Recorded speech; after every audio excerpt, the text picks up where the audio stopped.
You're now watching Wayback Wednesday, sponsored by Davenport Auto Park, the ride of your life. And also sponsored by Flores Glass, serving the area since 1977 with residential and commercial work.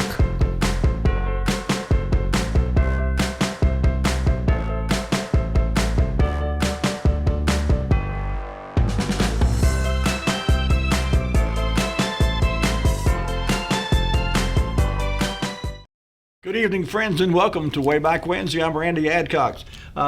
Just caught a few moments of the tail end of Linda's show. That was a rerun of week before last, actually, when I was not here. Today is October the 4th. I am here tonight. We're live, so if anybody thought this was a rerun, it's not. We're live tonight. Sadly, I got to start tonight off with some sad news. I got a text message last Wednesday night after the show from Lee, our control room technician, informing me that someone had called in, one of the viewers I'm guessing had called in and left a message sometime during the day. I didn't get it till after the show was over with last week, so I'm just now getting it out to the public. But May Woods Bell has passed away. She had just celebrated her 105th birthday back this past July. I think it was her birthday in July. And sadly, she passed away September 19th. I understand. I talked to Norma Brown, who's a close friend of May's, and took her to church and shopping and out to eat different things. And so I called Norma, and I got her voicemail, left her a message. She called me back, and she said that, as it turns out, both Norma and myself both were out of town on the day that May passed away. We had gone on a family vacation down to Texas, and I forgot where Norma said she had gone, but we were both gone, and so I'm not sure how Norma found out about it, but like I said, and I want to thank whoever the caller was who called in and left a message. And again, I'm sorry I didn't get the message myself, but we did get it till, I got it, just didn't get it in time for last week's show. But anyway, I had a lot of thoughts about May this week since I got the word, and after talking with Norma. I had intended to do a show tonight as a tribute to May Woods Bell and just go back and recap her life and just make the whole show about her tonight. And it dawned on me as I was thinking about what to say and what to do and what to show, that's not what she would have wanted. And I mean this with the utmost respect, but if anyone was ready to go to the great beyond, it was May. I'm convinced of that. One of the last visits that I had with her at the nursing home, she had made the comment that all her friends and family, everyone that she had been close to in her younger years, had passed on already. And I guess she really didn't have too much of an existence. She was in a nursing home, of course, and her health was starting to fail her. At 105, it's understandable, but in any case, she had requested to be cremated, so there was no funeral, no graveside service that I'm aware of. I've not heard of any service anyway. And so it occurred to me that she died peacefully in her sleep, and it occurred to me that that's what she would have preferred, and that's the way she would like to end it all. So we're not going to do a big tribute tonight to May Woods Bell. Many of you know her as I did as a child, have fond memories of her time at the Rocky Mount Children's Museum and several other things around town. But in any case, I made the comment to one of the ladies, one of the nurses at the nursing home, that May Woods Bell is and was and will always be an institution in Rocky Mount. And so I hope at some point something is done to honor her. She has been inducted to the Twin County Hall of Fame, obviously. And so I don't know if there's any plans to do anything to honor her life. Again, I'm not sure that she would want that, but at the same time, I think certainly if anyone was deserving of it, she would be. So anyway, moving on, I saw a Facebook post, I think it was earlier this week or last week perhaps. Someone had gone out to the old Emerson shops and taken some pictures They're still in the process of dismantling and taking apart what was left out there. I've not had a chance to go out there since I saw the post on Facebook, so it may all be gone now. The last time I was over that way, I think it was 3 remaining buildings, and they look to be in various stages of being dismantled. So I've got some pictures that we'll get to later on in the show tonight. It's just you think about how much of an impact the ACL Railroad and the Emerson shops had on Rocky Mount from so many years ago, over 100 years ago, in fact. And that's a part of Rocky Mount that's gone and will never return, sadly. And so I think it's important to periodically go back and look at the contributions of the ACL Railroad and the Emerson shops and what it meant to Rocky Mount and Rocky Mount's evolution over the years. So we'll get to that a little bit later on the show. I stumbled across, if you remember, been on a kind of a then and now kick the last 2 or 3 shows. And today I was browsing through some information, and I started this yesterday actually, but I opened up one of my city directories, this time a 1963 city directory. And as I've done the last couple of weeks, I went through and looked at some ads, and then I went back and looked to see what's at that location currently, today, present day. And it was kind of interesting. Some of the buildings that were in use in 1963 are still there and still in use, in fact, by other businesses. Some, of course, are long gone. There's vacant lots where some were. But anyway, I'll tell you what, let's jump right into it, Lee. Item number 1. Oh, I almost forgot. Before we get into that, one of the things that I stumbled across was an advertisement in the newspaper from 1916, and it was for an organization called the Odd Fellows. And I thought, well, that's an odd name for a social group or a social club, but there was such a thing, and still is, in fact. There's still a national organization called the Odd Fellows. And so I went looking to see what I could find, and all the way back to 1908, there was an Odd Fellows organization in Rocky Mount. Item number 1, if you would, Lee, up on the screen for our viewers. You may have to zoom in. Ordinarily, I print off a copy of everything that I'm showing on the screen, so I have a copy right here in front of me. And tonight, I was running behind and did not have an opportunity to do that. But this is just an article that appeared in the Rocky Mount Record. If you recall, there was a handful of newspapers in and around Rocky Mount in the early 1900s, the Rocky Mount Herald, the Rocky Mount Record, and of course the Rocky Mount Telegram. But this was in the Rocky Mount Record that appeared April the 30th of 1908, and it's just simply entitled Local News. There you go. And the first part of the article mentions several other things, but the very bottom part says the local lodge of Odd Fellows went in a body to the South Rocky Mount Methodist Church Sunday morning, where Reverend R.H. Black, the pastor, preached them a special sermon. So a group of these Odd Fellows went as a group to the church and got a special preaching to by the pastor. I'm not sure what to make of that, whether they felt they needed it or whether someone else suggested they needed it. I'm not really sure about that. But in any case, they got a special preaching to there by the Methodist pastor.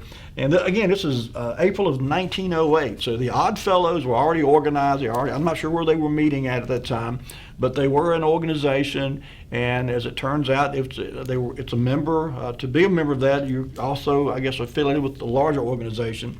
Item number 2, Lee, in 1916, this article appeared in the Rocky Mount Telegram. And it also talks about the Odd Fellows and I looked for information about specifically what they did and what they were all about, and the best I could gather, they were kind of like a modern day civic organization, and they were, you can scroll on past this top part, Lee. I think the mention of them is probably somewhere down there at the bottom, if this is the article I'm thinking about. Again, ordinarily I would have printed this off, a copy of this for myself, and actually, I think I may have. There you go. Yeah, it was just talks about some of the members who were actually in Odd Fellows, but they were actually, just I hate to say just a bunch of good deed doers, but that's basically what it boiled down to. They would And I'm not sure if this is the actual page that I meant to bring. There was 2 parts of this article, and I think I may have picked the wrong one to add to my flash drive tonight. I think this is actually referencing, yeah, I see what I did here now. This is actually the wrong article. I was doing, by the way, I'm glad this came out because it reminds me what I want to mention to the viewers tonight. I got a call from a viewer earlier in the week asking about a gentleman that was referred to as the mayor of Swelton Heights.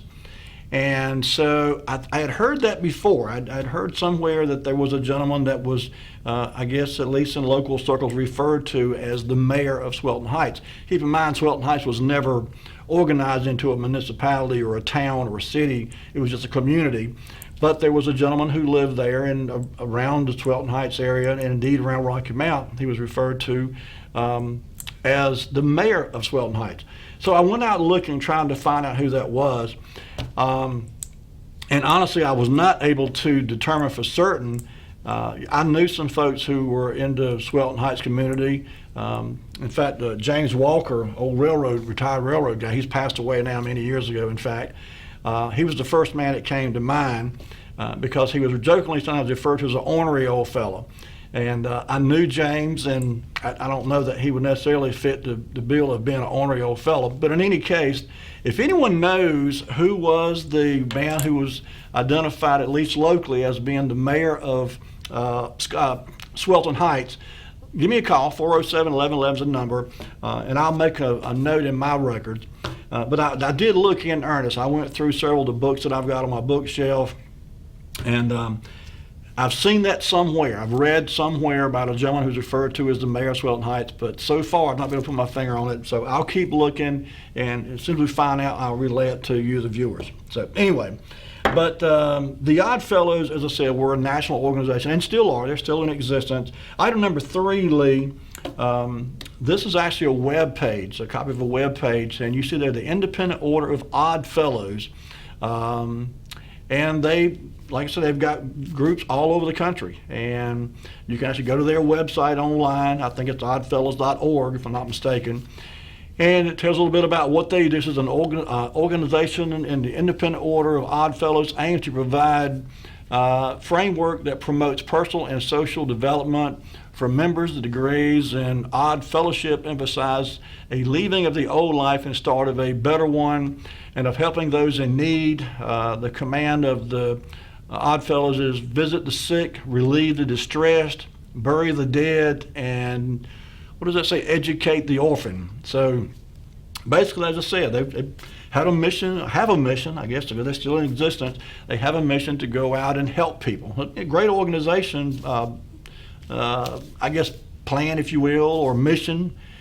So I just thought it kind of odd that there was a group in Rocky Mount called the Odd Fellows. To my knowledge, they don't exist anymore in Rocky Mount anyway, and I'm not sure where the nearest chapter is. I would guess there's probably one in North Carolina somewhere, but they've got an active website, so they are still in existence. Okay, I mentioned it earlier that I had been browsing through the 1963 Rocky Mount City Directory, and I like to do that from time to time because I run across things either that I didn't remember or never knew about, and it's interesting to me to see the types of businesses that used to be in existence that are no more, and in many cases that type of business or that type of industry is no longer in existence. Prime examples, radio and TV repairmen. At one time there was no less than a half a dozen radio and TV repair shops in Rocky Mount. I knew a few of these folks. In fact, I'm going to show an ad here shortly of one of the gentlemen that I knew personally. But that's an industry that for all practical purposes no longer exists. If you've got a TV to be repaired now, Ron Driver was the last one I knew in Rocky Mount that would even look at a TV, and I think he's retired now. And so I don't know of anyone in Rocky Mount who works on TVs. They've really become like big lighters. When they break down, you throw them away and go buy another one. And that's kind of the way things have evolved with a lot of businesses that used to be in operation in the 30s, 40s, 50s, 60s, but are no more. So with that being said, item number, where are we at? 4, Lee. Let's jump into our then and now segment. Barnes Tin Shop. I recognized the name immediately, and of course, these folks are still in operation too. But when I looked down at the bottom of the ad and saw the address, it says 120 North Howard Street. I said, okay, where's that at? That threw me because some of you may remember Bob's Appliance Service that used to be down at 122 South Howard Street. And this address said 120 North Howard Street, and I said, okay, I'm not familiar with that. So I went looking and did a Google search, of course, as I'm prone to do, to find out what is at 120 North Howard Street today. And lo and behold, Lee, if you would, let's put up item number 5 for our viewers. And at 120 North Howard Street today, the building is still there, and it is actually in use as far as I can tell. That's it right there. And this is standing in the middle of Howard Street, North Howard Street, facing south. And so that's Sunset Avenue going across your screen there on the left-hand side. And of course, if you were to cross over Sunset and continue south on Howard Street, the old Bob's Appliance building is on the right-hand side a little ways down. Coeco would have been down that general area too. There was a law firm there. Further on down South Howard Street, of course, was the Even Telegram's office. But this building here is 120 North Howard Street. And I've been by this area thousands of times over the years. I just honestly did not remember this building at all. But this was a picture was taken in April of 2022. So it's still there, still in the building is still there. And if I'm not mistaken, I believe American Speedy Print has the building and use it for some kind of storage or something. They got a sign on the side. I should have got a picture of that. But in any case, the building is still there. It's still in use. And 50 years ago, 60 years ago, it was the home of Barnes Tin Shop. How about that? Okay, Lee, let's move on then. Item number 6, in 1963, the Coastal Cafe was located at 411 South Church Street. And, I remember hearing this name before. The restaurant, I do not remember. I honestly don't have any recollection of this restaurant. Even though I was born old enough to know about this, I don't remember it at all. But as you see, they had steaks and seafood, barbecue. They were located at 411 South Church Street, and you see the caption there says the finest food, fresh seafood owner J. Mac Gold. I'm wondering if maybe someone remembers this. Maybe they knew Mr. Gold. I wonder if he's any kin or was any kin to Dr. Ben Gold. But I don't know that for sure. But anyway, I said, well, let's see what's at 411 South Church Street today. So, Lee, if you would, item number 7. Oh, we got a call. Let's get this caller. Hello, caller, you on the air? Thank you, Randy. I remember eating at the Coastal Cafe. Oh, do you? Okay. Did you know Mr. Gold? It was located adjacent or very near John Van Motors, the Oldsmobile dealer. Mm-hmm. Yeah, I got a screenshot up now of a vacant lot where it was. Kind of catty-corners almost across from the fire station museum over there. At least that's the address that they gave when I looked it up in Google Maps. But there's nothing there now, of course. But so how was the food? That's correct. Oh, it was a good family restaurant. Our family would go back in the 50s on a Sunday after church. Uh-huh. So it was I didn't know the people that ran it, but I enjoyed eating there. Well, good deal, good deal. Yeah, like I said, I'm old enough to have been there, and I'm not saying I never did, but I don't remember it. If I did, I was real small if I ever ate there with my family. But so that's good to hear. It's good food then. All right. All right, buddy. Thank you. Okay. I see it's time for our first commercial break, so we'll take a break. When we come back, we've got a few more pictures to show you of some local businesses that were there in 1963.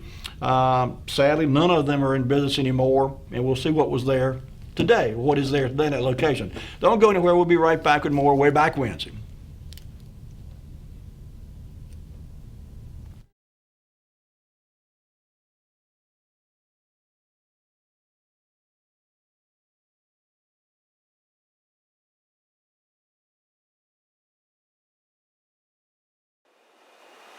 Today, having the right health care plan tailored to your specific needs is vital to your peace of mind.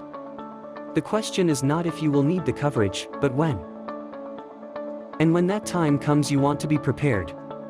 With the rising cost of medication, medical procedures, and doctor visits, you should know which is the right insurance plan for you.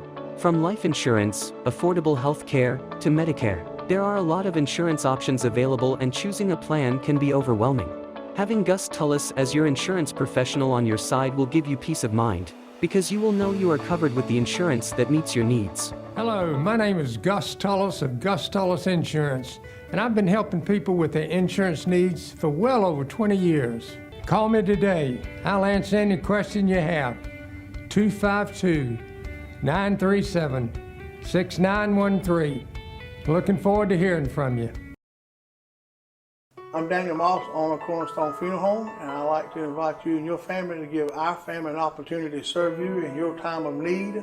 And we offer a full line of funeral services, everything from visitations to graveside services to cremations on site with a live crematory, as well as a banquet hall to meet the catering needs of our families that we serve.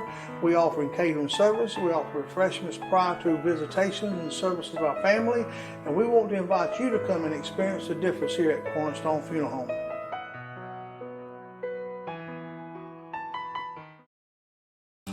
There's a main nerve that leaves your back that goes into your hip and goes down your leg. It's called the sciatic nerve. A back injury can put pressure on that nerve, causing pain, numbness, tingling. Chiropractors can actually help that. At the Hammer Chiropractic Center on Sunset, we know exactly what to do. We have very good relationships with the doctors in Rocky Mount. We like to co-manage people's care. Some medications may help us do our jobs, and our jobs may help their medications work better. If you or your loved one is living with hearing loss, and if you haven't found a solution that fits your lifestyle, then you should consult with the local experts at the new Hearing Aid Urgent Care in Nashville, North Carolina. Hearing Aid Urgent Care is a place to go for over-the-counter hearing solutions that will improve your daily life and communication between your loved ones and you.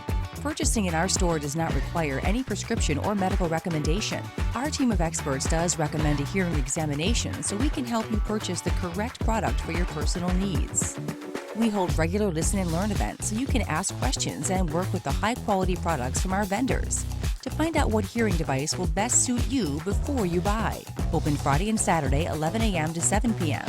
And you can call 252-459-4008 to find out more information. Hearing Aid Urgent Care located at 102 West Nashville Drive in Nashville, North Carolina.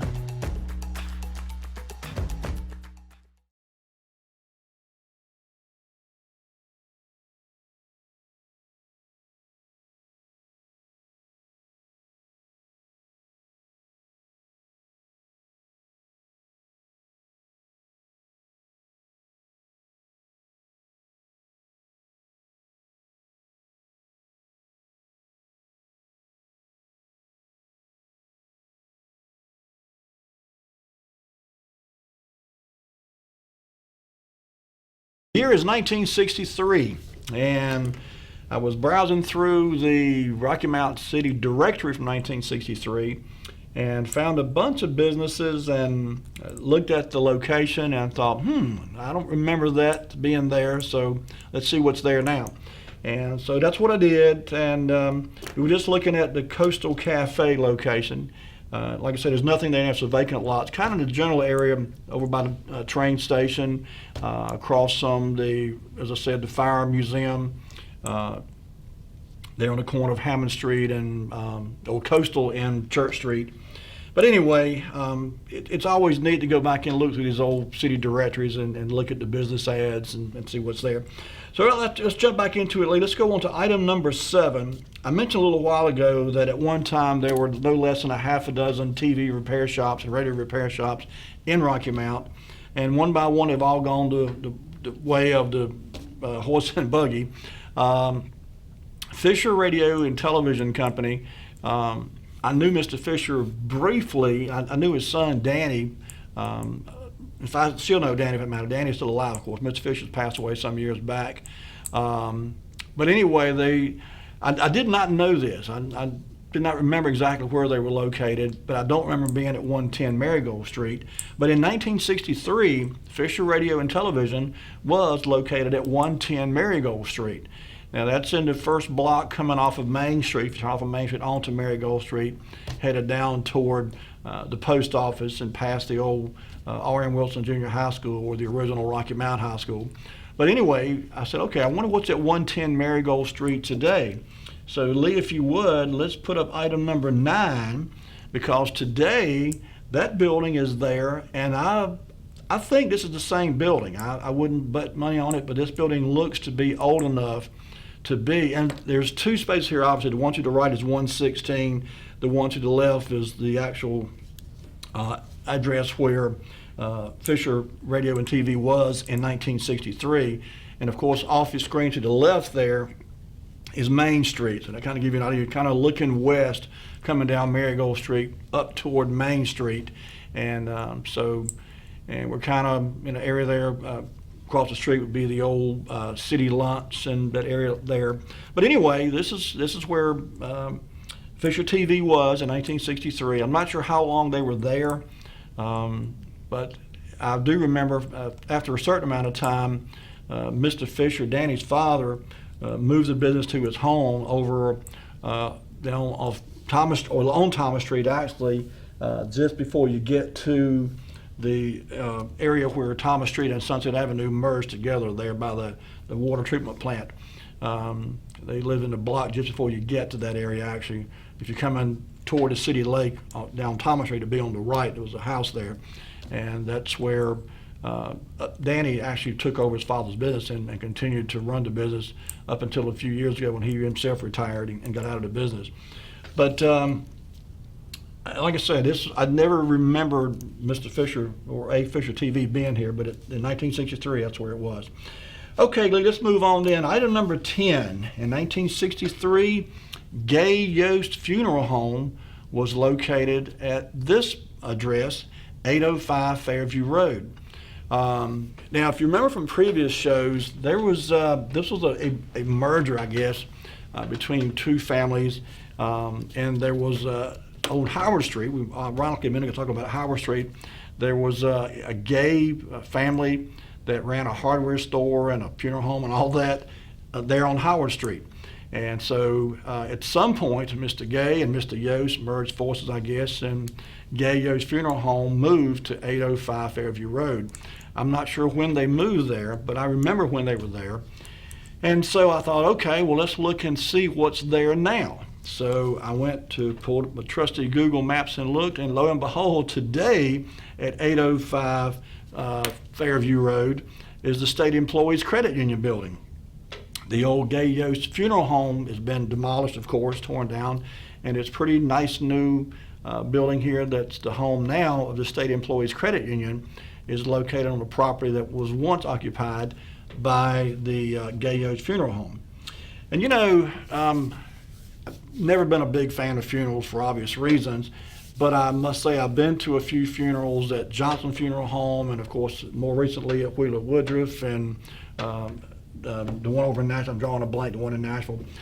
But honestly, I don't recall ever going to a funeral at Gay Yost Funeral Home when they were located on Fairview Road. Rode by it a bunch of times and knew where it was, remember the building that was there, but I don't think I ever went to a funeral there. And I guess if you lived over in that part of town and you went to a funeral or you passed away, there you'd be taken care of there. And if you were on the west side of Rocky Mount, you would be more likely to be taken care of, for lack of a better term, by Johnson Funeral Home during those times when they were the 2 primary funeral homes in Rocky Mount.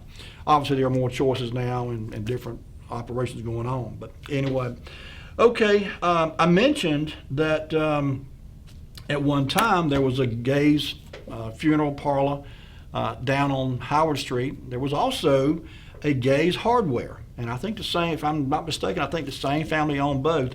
Item number 12, if you would, Lee. In 1963, the Rocky Mount City Directory had this ad listing for Gay's Hardware. And you see there they listed paints, oils, brushes, and framing, several different brands. And they were listed at the address as being 122 to 124 South Howard Street. Now, when Bob's Appliance Service was located on Howard Street, their address was 122 South Howard Street. I know that because they were customers of mine, still are for that matter. And by the way, during the break I was talking with Lee, our technician. For those that may not be aware, Jan Lane, who was Bob Lane's wife, passed away a week or so ago. She had a massive stroke, sadly, and they airlifted her, I think, to Greenville, and there was just nothing they could do for her.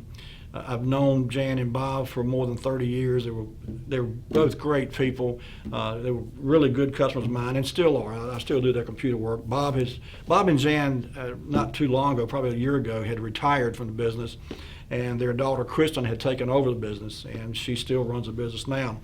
But prior to them retiring, Bob and Jan Lane had been customer of mine for 30 years, and just great people. The whole family is great. They had two sons, Kevin and Keith. And my heart goes out to Bob and Kristen and the boys. That's just a horrible thing I have to go through, so unexpected like that. But that's where Bob's Appliance was when I first started doing their work, their computer work and support for them. They were at 122 South Howard Street.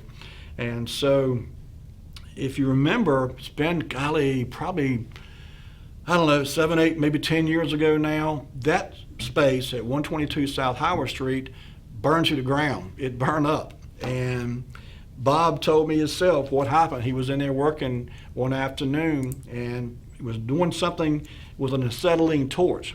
And when he got through cutting whatever he was cutting with the torch, he turned a knob on the valve to turn the fuel flow off and hung the torch up on a hook there. And they closed up and left. And about 30 or 45 minutes later, he got a phone call that says, your building is engulfed in flames. And so he jumped in the car, he and Jan, and rushed back down there and literally stood outside and watched their business burn to the ground.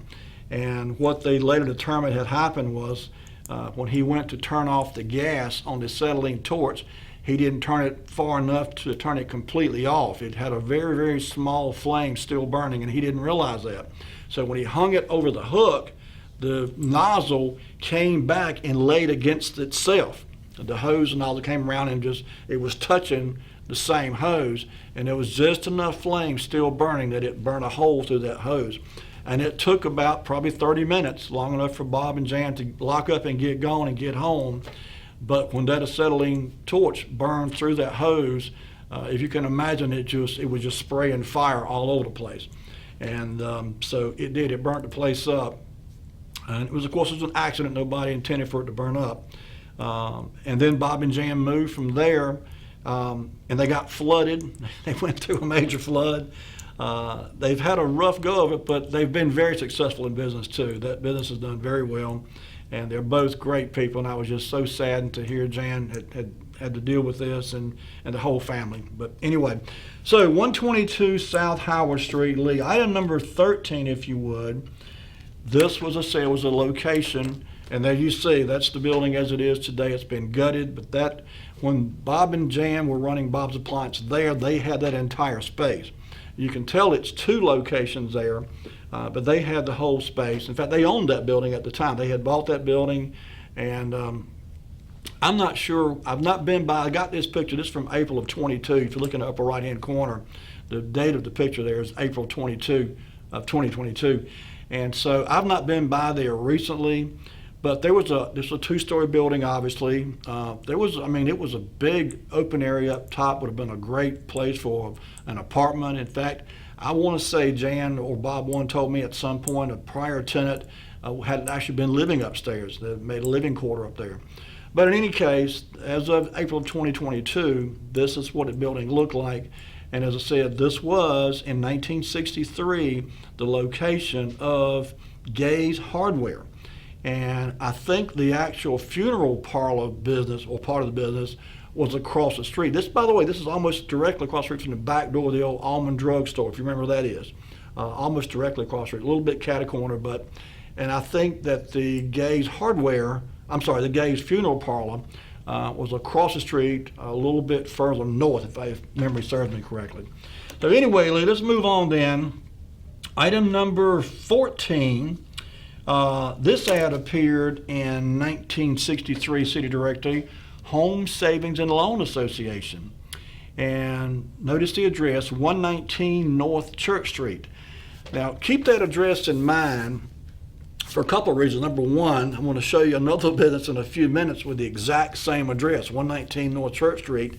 Both businesses appeared in the 1963 Rocky Mount City Directory at the same time. But Home Savings and Loan was located here at 119 North Church Street in 1963. This is almost directly across the street from the Masonic Temple. In fact, 118 North Church Street is the home of when I was in high school, it was Chipley Lincoln Mercury. That was 118 North Church Street. And right beside that, headed north on Church Street, was the Masonic Temple, which is addressed as 122 North Church Street. So that kind of gives you an idea of where we're at. We're kind of catty-corners across from the Masonic Temple, and now I think there's a quick print or some kind of print shop there where Chipley Lincoln Mercury used to be. But in any case, 119 North Church Street. Okay, this is 1963. So, okay, Lee, let's look at item number 15. This is the location today. It's a vacant lot there you see now today. And again, this is kind of, the old Planters Bank, which is now PNC Bank, there to your left. And if you could stand and turn around, behind you here would be the Masonic Temple, and then a little bit to your right would be the old location for Chipley Lincoln Mercury. As I said, the print shop was in there. And you know, I never about believe, I think that, now more I think about it, I think that old print shop's been torn out. I think there's another building there. But in any case, this was where Home Savings Loans was in 1963, that vacant lot there between the two buildings you see there. Okay, all right, let's move on then, Lee. Item number 16. In 1963, in the Rocky Mount City Directory, located at the intersection of Church Street and I guess it's still Gray Street at that point. Oh, we got a call. Let's get this call. Hello, caller. You on the air? All right, I'll be quick. That print shop business that was across the street from where Home Savings was, I think the name of that business was Quick Print. That sounds right. That sounds right. It sure does. Goodbye. Okay, buddy. Thank you. There you go. Okay, Ray Bandy Dodge. The address is actually 602 and 604, 602 through 604, North Church Street. And of course, that was there for a long time. When I was in high school, I worked at Chipley Lincoln Mercury at 118 North Church Street, and remember very, very vividly dealing with the parts guys down at Ray Bandy Dodge. In fact, during those days, if you worked in a parts house, you pretty much got to know the parts people who worked in other parts houses, as well as the guys and ladies who worked in the parts department of all the car dealerships. So we routinely communicated with the employees of Ray Bandy Dodge, Ferris Motors, Crest Ford, Don Bullock Chevrolet. If you were into auto parts business, you knew the parts people and all the other related businesses. So I have a very keen memory of Ray Bandy Dodge. And the address, again, 602 to 604 North Church Street. And if you ride down North Church Street today and look at that address, item number 17, if you would, Lee, today you will find Rocky Mount Awning and Tent. That's the same building, same location where Ray Bandy Dodge was in 1963. You see that be Gray Street coming in there to your left. And if you come on through the intersection and come up the hill there, across the railroad tracks, it's Grand Avenue, headed east over toward that side of Rocky Mount. But anyway, this is it was Ray Bandy Dodge. Today, it's Carolina Awning and Tent. So anyway, I've just realized it's time for our next commercial break. So Lee, bring it back to me. We'll take a quick break here, folks. When we come back, I've got some more pictures to show you, one or two more from this time frame. And then we're going to talk a little bit about, again, the Emerson shops and ACL railroads and what the impact was on Rocky Mount when they were one of, if not the biggest employer in this area. Don't go anywhere. We'll be right back with more Wayback Wednesday.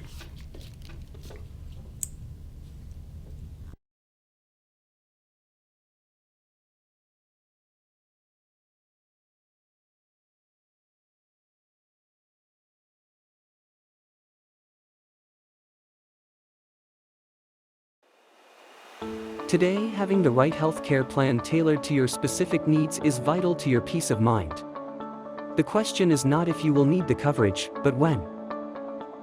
And when that time comes, you want to be prepared. With the rising cost of medication, medical procedures, and doctor visits, you should know which is the right insurance plan for you. From life insurance, affordable health care, to Medicare, there are a lot of insurance options available, and choosing a plan can be overwhelming.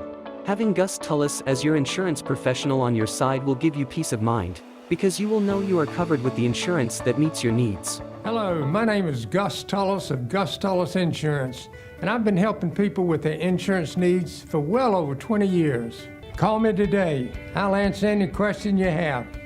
252-937-6913. Looking forward to hearing from you. I'm Daniel Moss, owner of Cornerstone Funeral Home, and I'd like to invite you and your family to give our family an opportunity to serve you in your time of need. And we offer a full line of funeral services, everything from visitations to graveside services to cremations on site with a live crematory, as well as a banquet hall to meet the catering needs of our families that we serve. We offer catering service, we offer refreshments prior to visitations and services of our family, and we want to invite you to come and experience the difference here at Cornerstone Funeral Home.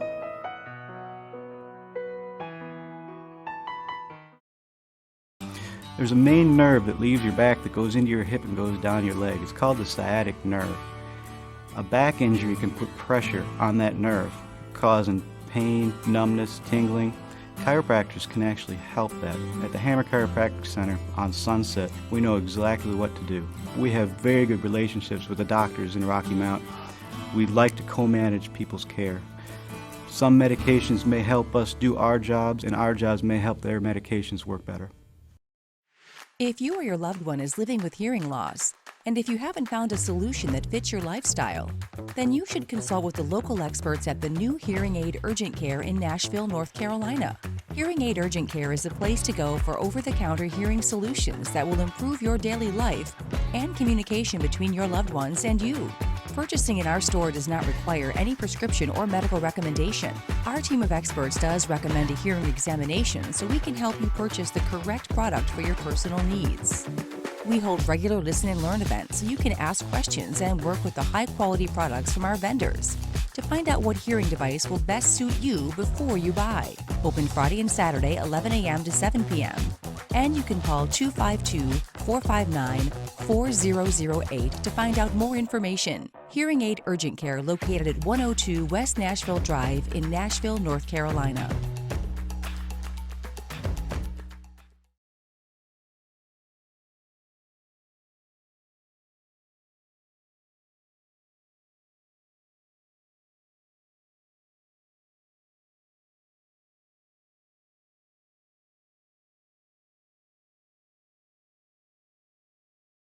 And we're back. We're talking about 1963 Rocky Mount City Directory, and like we've done the last couple of weeks, I went through and just pulled some random ads, and thought it'd just be interesting to look at what was at the specific location in 1963, and then see what was there now.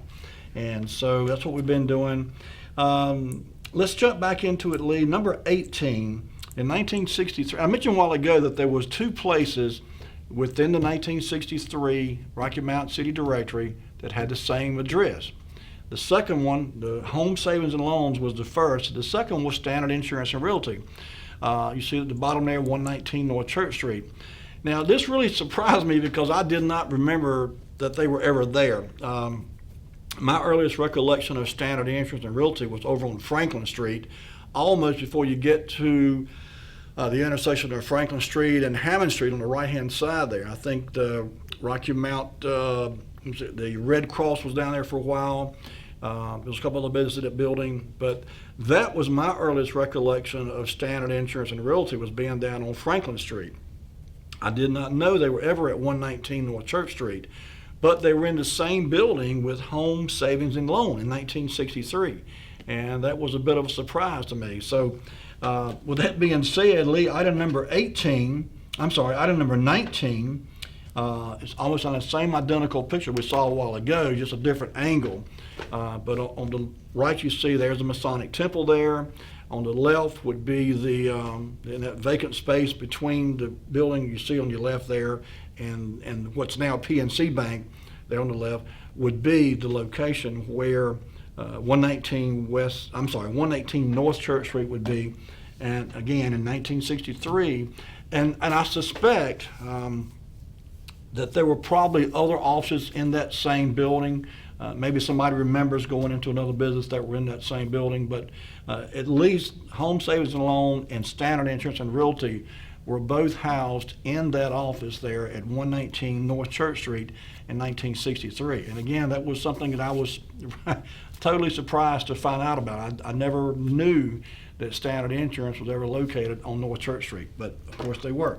Okay, moving right along then. I mentioned a while ago too that at one time Rocky Mount had no less than a half a dozen or more TV and radio repair shops. And we just talked about Fisher Radio a few minutes ago, but in 1963, Vic's Radio and TV Sales and Service was located at 121 West Thomas Street. And you see there they were a Philco dealer, as well as, I'm not sure what Radius is, I'm thinking it's a radio brand. Philco's obviously television. They made radios too, by the way. Philco, I think, was a Ford division. But in any case, they were located at 121 West Thomas Street.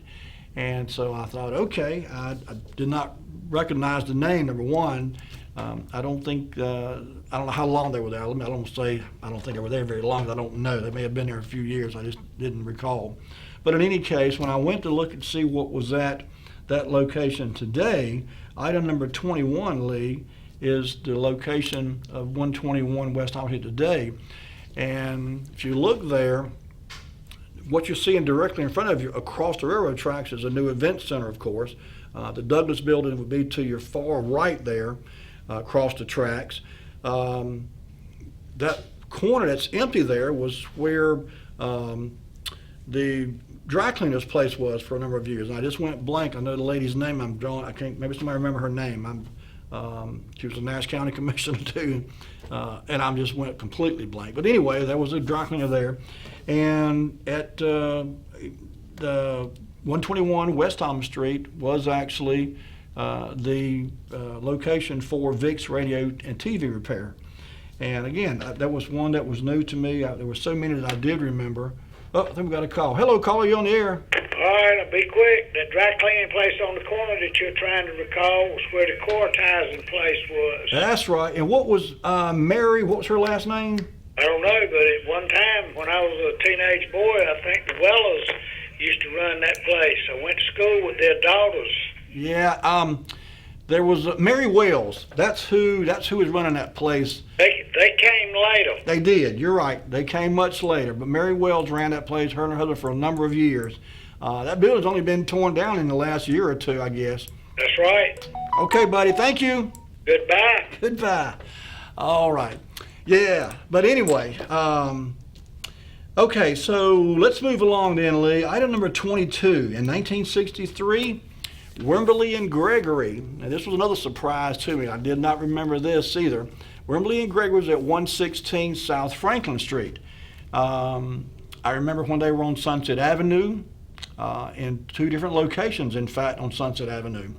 But I was not aware that at one time, Wimberly and Gregory was on Franklin Street. Oh, we got another call. Let's get this call. Hello, caller. You on the air? Hey, Randy. Hey. How you doing, friend? Doing good, Harold. How you doing, buddy? Fine. You're bringing back a lot of old memories for me. I started my business in 62, along with getting married in 62. So in 62, 63, I was just getting started in Rocky Mount. Yeah. But you were trying to talk about the Home Savings and Loan earlier. Yes, sir. Theo Pitt was involved with the Home Savings and Loan and was present along in those days. And the Strandberg family, who had the Standard Insurance business, and the Home Savings shared a building. Right. They actually had a lobby at one time together. So they shared a complete building there for a year or two. But the new laws were passed that you could not sell property and casualty insurance, I believe, in a savings and loan or a bank operation, and it sort of broke up that, and that's when Standard and Home Savings and Loan became split, of course. Uh-huh. And speaking of Theo Pitt, his mother was a gay. Okay. She was one of the gay With the funeral home? the girls of the gay family that owned Gay Yost Funeral Home, or the partial owner. Uh-huh. And in the old days, I remember when I was a child attending a funeral at the Gays Funeral Home there on Howard Street, and Okay. the parlor, the parlor for the funeral services was actually upstairs over top of the hardware store, Oh, it was? Okay. and it was connected on the same side of the street with the Gay Funeral Home. But as you said, in a few years, it became Gay Yost, and they built the new building out on Fairview. Fairview, I believe. Right. Okay. You are bringing back some old memories, and it's hard to put the Humpty Dumpty together again after he's fallen off the wall, you know. So it's good to see some of the old pictures you're sharing with us, and I thank you. Well, thank you, sir. Thank you for tuning in. Appreciate you. Miss Mary Wells was the owner in the latter years of the Weller Cleaners, and which she has passed away. But that is the corner behind the Carlton House that you showed That's right. a few minutes earlier. That's That exactly showed right. the downtown event center across the street, or across the railroad track. Yes, sir. So you have a good evening. All right, buddy. Thank you here. Thank you. Bye-bye. Okay. Yeah, I meant to mention that, in fact, that was where that dry cleaner was. It kind of backed up to the old Carlton House restaurant and motel there. And so, busy section of Rocky Mount there for many, many years. There was just a lot of course, right off Main Street, obviously, there was a lot of business down there. And, we talked in the past about how busy Carlton House used to be from people coming into Rocky Mount and getting off the train station a few blocks south of there and then needing a place to stay. And, of course, Carlton House is right up the road. And not to mention the fact there were also 2 or 3 hotels there by the train station in very early years before the Carlton House came along, of course. But anyway, very busy section of Rocky Mount for many, many years. Okay, Lee, let's move on then. That was Wembley Gregory. And in 1963, as I said, they were at 116 South Franklin Street. So I wanted to see what was there today at 116 South Franklin Street. So Lee, if you would, item number 23. This is the location, and many of you will recognize this building immediately. That's the old first, golly, I just went blank. What is it? First Federal building there. Kip Meadows has his office in that building. He bought that building several years ago, the Nottingham Company. But at one time, this was the home of Wembley and Gregory. And I did not recall that. Like, my earliest recollection of them was around the corner on Sunset. And they were actually at 2 different locations on Sunset Avenue. But in 1963, they were at 116 South Franklin Street, which is the building, or the space to the right. You see there's 2 spaces here. Currently, Nottingham Company, or Kip Meadows, has the whole building. But 116 is to the right, 118 is to the left, and Wembley Gregory was in the portion of the building to the right-hand side. Okay. Just at the beginning of the show, I made a brief mention about the ACL Railroad and Emerson Shops down there being demolished. Over the last several years, it's been an ongoing effort just to clear that whole area down there. And it's such a shame that all that space had to be torn down. The old buildings and the roundhouse and everything that was part of the old Emerson Shops has just gone by the wayside. I ran across, and I should have printed it off and bring it up. I'm sorry I did not, but I ran across an article in a very early newspaper article today that made reference to the gentleman that donated or that sold the land to the ACL to build the Emerson Shops on. And there was a cemetery there. And some of his relatives are buried there, I guess, to this day. There was actually a cemetery on the property where the Emerson Shops was later built. And so I guess there was no effort to move the tombstones or move the graves for that matter. It might have moved the tombstones, just didn't move the graves. So there is actually grave sites there somewhere. I don't know where they are, but there was grave sites there on the Emerson Shops property. We're almost out of time. Lee, real quick if you would, let's go on and buzz through, just to kind of joggle people's memory about what used to be there at the Emerson Shops on South Church Street for the ACL Railroad. Starting with number 24. These are fuel tanks. We've shown this picture before in the past, down on South Church Street. And you can just go ahead, Lee, and just kind of bounce through these one at a time. I'm not going to spend a lot of time on them. I really just wanted to kind of, what's that? I'm sorry? Okay, all right. Having a bit of a technical difficulty, so bear with us here just a minute. But these were huge tanks, obviously, and there was, at one time there was, just a whole multitude of train-related equipment and supplies and everything from parts to trains to fuel for trains, and it was just a really, really busy section of Rocky Mount. I think there was somewhere around 2,500 people that were employed there at the height of the operations of the Emerson Shops. And it's hard to there you go, there's a good shot there of some of the buildings. The last time I rode down there, these three buildings right here were still standing. But I saw a post on Facebook literally last week, and apparently they are being torn down now or being demolished. But there was so much contribution to the city of Rocky Mount from the railroad. It was hard work, it was dirty work in many cases, but it was good, honest work, and a lot of people lived on the income from people who worked at the Emerson Shops over the years. And it's just a shame that that whole operation had to leave Rocky Mount and go elsewhere. I don't think we'll ever recover from that completely. It's just hard to lose something of that magnitude and ever get over it. Rocky Mount has had some tough blows over the years, certainly with the closing of the mills, the textile mills, and then of course the railroad. Hurricane Floyd beat us up pretty good too in 1999. So Rocky Mount's had some tough things to deal with over the years, and it's had some really unfair punches thrown our way.